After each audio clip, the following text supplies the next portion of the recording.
Hi everyone. Today's lecture is on glycogen metabolism. Glycogen synthesis and degradation pathways. In glycogen synthesis, glucose enters the liver cell via glucose transporter 2 and it is converted to glucose 6-phosphate by hexokinase and glucokinase enzyme. Glucose 6-phosphate in the metabolic junction can enter the glycolytic pathway, pentose phosphate pathway, glycogen synthesis, and other pathways. In glycogen synthesis, glucose 6-phosphate first converted to glucose 1-phosphate by phosphoglucomutase. Glucose 1-phosphate combined with uridyl triphosphate to form UDP glucose. UDP glucose add glucose residues to glycogen primer to form branched glycogen polymer. Glycogen synthase is the major regulatory enzyme of glycogen synthesis. During glycogen breakdown, by the action of debranching enzyme and glycogen phosphorylase, the glycogen polymer is converted to glucose 1-phosphate. By the action of phosphoglucomutase, glucose 1-phosphate is converted to glucose 6-phosphate. The glucose 6-phosphate, in the action of glucose 6-phosphatase, converted to glucose, and glucose enters the bloodstream via glucose transporter 2. In the muscle, glucose 6-phosphate directly enter the glycolytic pathway to provide energy for the muscle contraction. The major regulatory enzyme of glycogen breakdown is glycogen phosphorylase. Regulation of glycogen synthase and glycogen phosphorylase by covalent modification.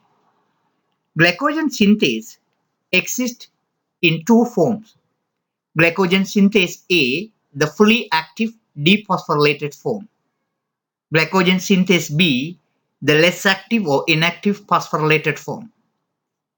Glycogen synthase A is phosphorylated by protein kinase A to glycogen synthase B. Glycogen synthase B is dephosphorylated by protein phosphatase enzyme to glycogen synthase A.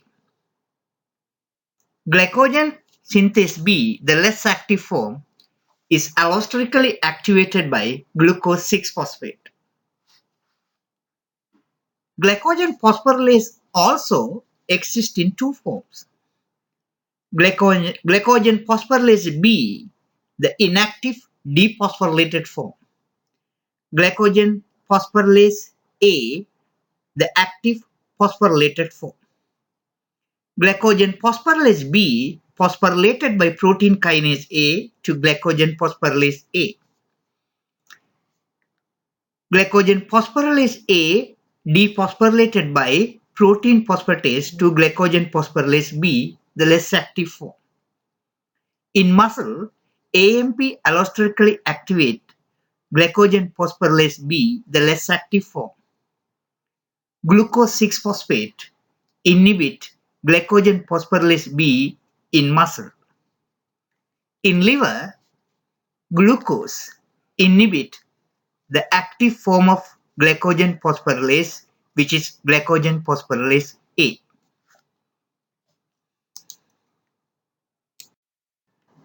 Regulation of glycogen phosphorylase by covalent modification and allosteric effectors. Binding of glucagon and epinephrine to their receptors increase the intracellular cyclic AMP by converting the ATP to cyclic AMP by the action of adenylate cyclase enzyme. Cyclic AMP activates protein kinase A by binding to its regulatory site. Protein kinase A phosphorylate kinase B to phosphorylase kinase A.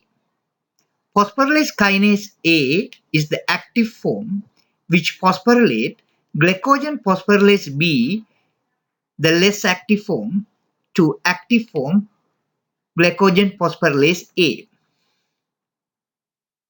Phosphorylase kinase and phosphorylase are dephosphorylated by protein phosphatase enzyme.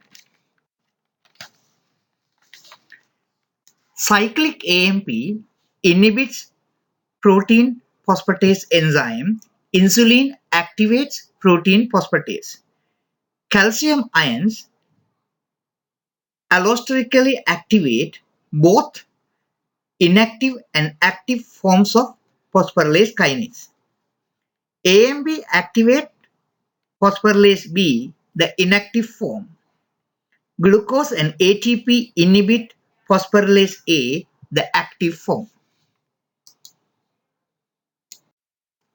Regulation of glycogen synthase by covalent modification. Glycogen synthase A, the active form of glycogen synthase, phosphorylated by phosphorylase kinase, calmodulin dependent kinase, protein kinase C, glycogen synthase kinase 3, casein kinases 1 and 2. Phosphorylase kinase is activated by protein kinase A, which in turn activated by cyclic AMP. Protein kinase C is activated by diacylglycerol. Calcium ions activate phosphorylase kinase, calmodulin dependent protein kinase, and protein kinase C. Glucose 6-phosphate activate glycogen synthase B, the phosphorylated form of glycogen synthase. Cyclic AMP inhibit phosphoprotein phosphatase and insulin activate phosphoprotein phosphatase.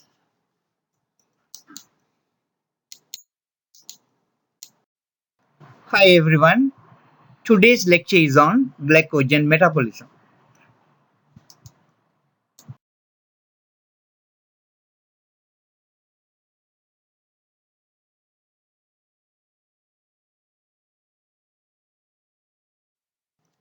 Mechanism for glucose stimulation of glycogenesis in the liver.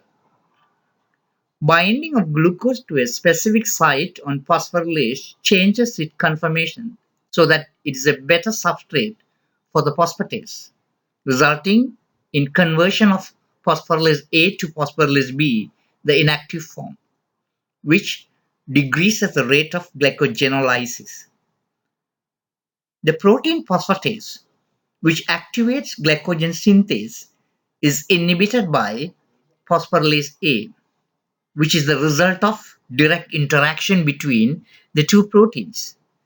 Lowering of concentration of phosphorylase A leads to an increase in the proportion of the synthase in the active form, and hence glycogen synthesis is stimulated. Hormonal control of glycogen metabolism in liver and muscle. Hormones glucagon and epinephrine controls glycogen metabolism in the liver. Glucagon acts via glucagon receptor, increases the cyclic AMP level and glycogen degradation. Epinephrine acts via beta adrenergic receptor, also increases the intracellular cyclic AMP levels and glycogen degradation. Epinephrine acts via alpha adrenergic receptor, increases intracellular calcium level and increases glycogen degradation. Glucose entry into liver cells is insulin independent. Muscles doesn't have glycogen receptor. Epinephrine acts via beta adrenergic receptor, increases intracellular cyclic AMP levels and increases glycogen breakdown. Glucose entry into muscle cells is insulin dependent. Insulin acts by plasma membrane receptor to promote glycogenesis. Binding of insulin to insulin receptor activates kinase-mediated signaling cascade both in liver and muscle, which stimulates glycogen synthesis and inhibits glycogen degradation. Insulin facilitates the glucose uptake in muscle by recruiting the glucose transporters 4 to the cell surface.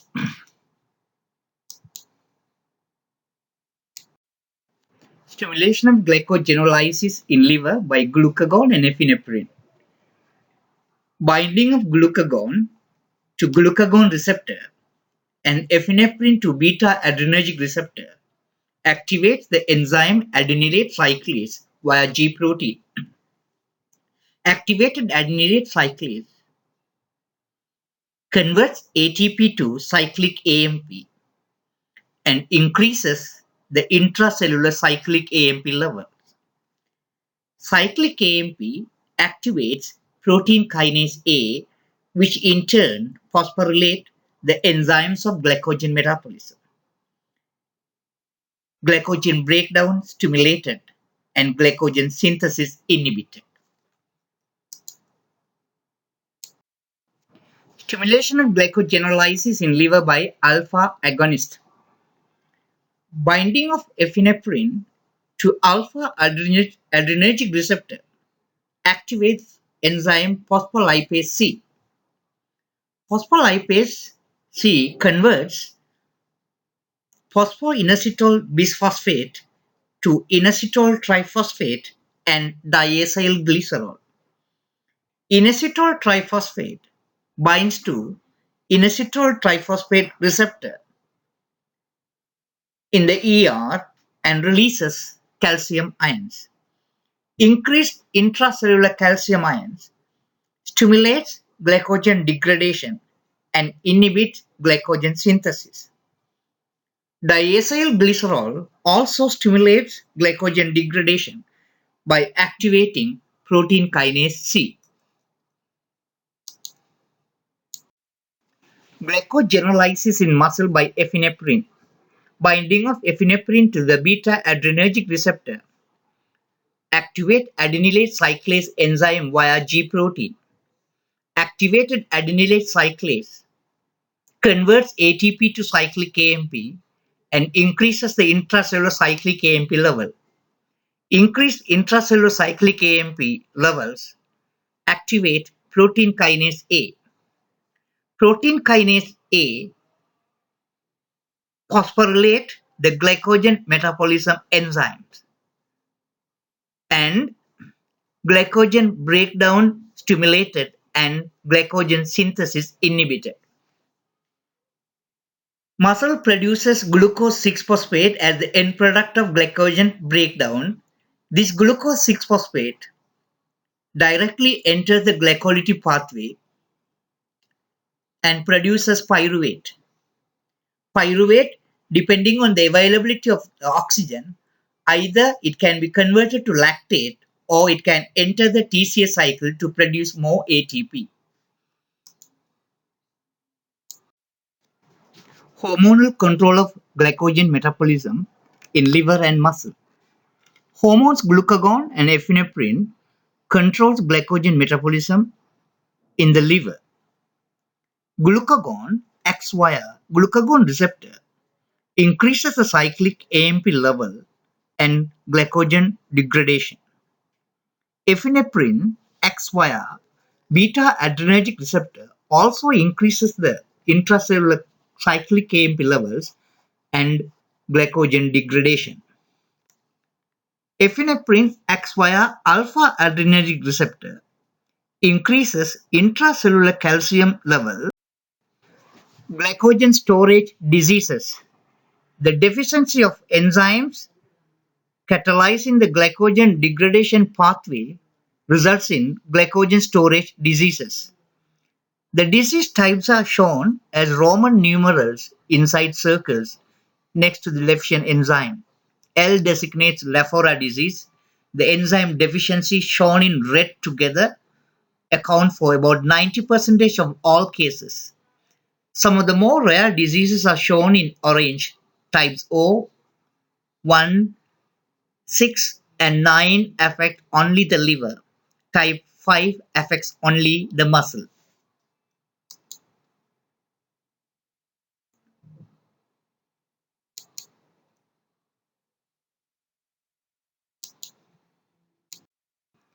Major classes of glycogen storage diseases. Type 1, von Gerk's disease. The enzyme deficient is glucose 6 phosphatase. Structural or clinical consequences is severe post-absorptive hypoglycemia, lactic acidemia, hyperlipidemia. Type 2, Pompe's disease. Lysosomal alpha glucosidase is the deficient enzyme. Structural or clinical consequences, appearance of glycogen granules in lysosomes. Type 3 is Cory's disease. The deficient enzyme is debranching enzyme. The clinical consequences, altered glycogen structure and hypoglycemia. And type 4, Anderson's disease. The deficient enzyme is branching enzyme. Structural and clinical consequences, altered glycogen structure. Type 5 is McArdle's disease. The deficient enzyme is muscle phosphorylase. Structural and clinical consequences, excess muscle glycogen deposition, exercise-induced cramps, and fatigue. Type 6 Hirsch disease. The deficient enzyme is liver phosphorylase. The clinical consequences, hypoglycemia, not as severe as type 1. Glucose 6 phosphatase deficiency, the type 1 glycogen storage disease or von Gerk's disease. Glycogen is stained with gaminic acid, yielding a bright red product. Patients with this disease may lack the glucose 6 phosphatase itself, type 1A, or the glucose 6 phosphatase transporter, type 1B. It is transmitted as an autosomal recessive trait.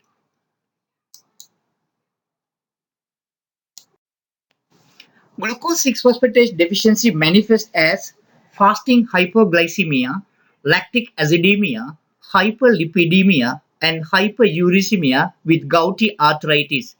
Explain these manifestations. The fasting hypoglycemia is a consequence of the glucose 6 phosphatase deficiency. Glucose 6 phosphate cannot be converted to glucose, thus causes fasting hypoglycemia. The lactic acidemia occurs because the liver cannot use lactate effectively for gluconeogenesis and because it appropriately produces lactic acid in response to glucagon. Hyperuricemia may result from increased purine degradation in the liver. Hyperlipidemia because of increased availability of lactic acid for lipogenesis and lipid mobilization from the adipose tissue caused by high catecholamine levels in response to hypoglycemia. Glucose 6 phosphatase deficiency, a case report. A baby girl was chronically cranky, irritable, sweaty, and lethargic, and she demanded food frequently. Physical evaluation indicated an extended abdomen resulting from an enlarged liver. Blood glucose measured one hour after feeding was 3.5 millimole per liter. Normal values less than 5 millimole per liter.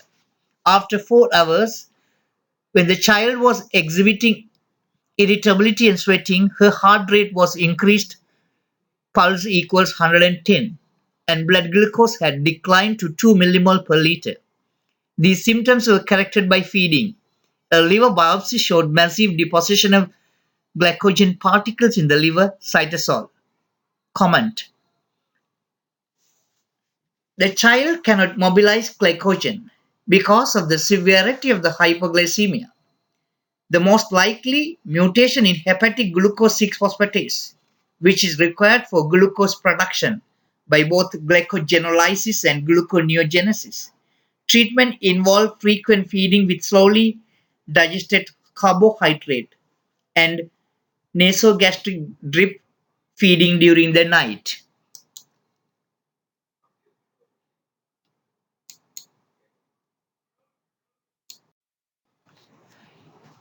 Type 2 glycogen storage disease or Pompe disease. Type 2 glycogen storage disease or Pompe disease is caused by the absence of alpha 1,4 glucosidase or acid maltase normally found in lysosome. In classic infantile Pompe disease, the accumulation of glycogen particles in the lysosome leads to profound generalized myopathy and cardiomyopathy. Myocardial disease or type 5 glycogen storage disease. Type 5 glycogen storage disease or myocardial disease is caused by the absence of muscle glycogen phosphorylase. Patients suffer from painful muscle cramps and are unable to perform strenuous exercise, presumably because muscle glycogen scores are not available to the exercising muscle. The normal increase in plasma lactate released from the muscle following exercise is absent. Release of creatine kinase, aldolase, and myoglobin from muscle is common. Elevated levels of these proteins in the blood suggest a muscle disorder. A 30-year-old man consulted his physician because of chronic arm and leg muscle pains and cramps during exercise. He indicated that he had always had some muscle weakness and for this reason was never active in scholastic sports. But the problem did not become severe until he recently enrolled in an exercise program to improve his health. He also noted that pain generally disappeared after about 15 to 30 minutes, and then he could continue his exercise without discomfort. His blood glucose concentration was normal during exercise, but serum creatinine isoform from skeletal muscle was elevated, suggesting muscle damage. Blood glucose declined slightly during 15 minutes of exercise, but unexpectedly, blood lactate also declined rather than increased. Even when he was experiencing muscle cramps, a biopsy indicated an unusually high level of glycogen in muscle, suggesting a glycogen storage disease. Comment on this. Comment on the case report on myocardial disease. This patient suffers from myocardial disease, a rare deficiency of muscle phosphorylase activity. The actual enzyme deficiency must be confirmed by enzyme assay because a number of other mutations could also affect muscle glycogen metabolism. During the early period of intense exercise, the muscle obtained most of the energy by metabolism of glucose derived from glycogen.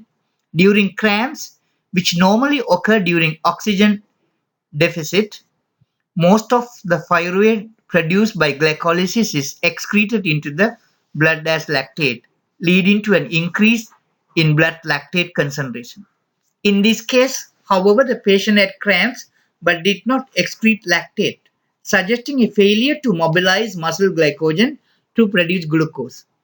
His recovery after 15 to 30 minutes resulted from epinephrine-mediated activation of hepatic glycogenolysis, which provides glucose to blood and relieves the deficit in muscle glycogenolysis. Treatment of myocardial disease usually involves exercise, avoidance of carbohydrate consumption before exercise. Thank you.